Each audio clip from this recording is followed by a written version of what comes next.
જય માતાજી। તો હું કુસુમબેન ચુડાસમા ભાવનગરથી બોલું છું। તો મારા કિચનમાં તમારું સ્વાગત છે। તો આજે આપણે બનાવવાના છીએ ખજૂર દૂધ।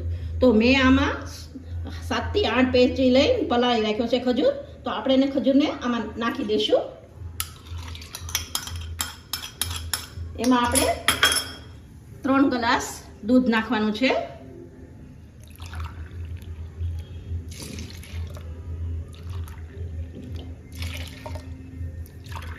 તો આપણા 3 ગ્લાસ દૂધ છે। એટલે આ દૂધ મારે મેં 500 લીધેલું છે।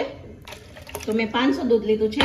એમાં આપણે 2 થી 3 ચમચી ખાંડ નાખવાની છે, જેથી કે બહુ ગળ્યું ન થાય। જેથી કે આપણે આ ગેસને ઉકળવા મૂકી દઈશું ગેસ ઉપર। હવે આ મેં ઉકળવા મૂક્યું છે, આપણે આને હલાવી લઈશું। ધીમે તાપે થવા દેવાનું છે એને। તો આપણું દૂધ થાય છે, તો એને આપણે 10 થી 15 મિનિટ ઉકળવા દેવાનું છે। થઈ ગયેલું છે, તો આપણે એને કાઢી લઈશું કાચના ગ્લાસમાં।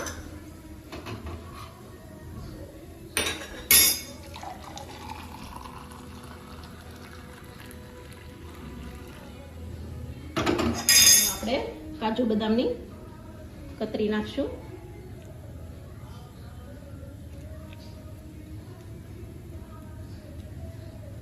તો આપણો આ ખજૂર દૂધ એકદમ રેડી છે।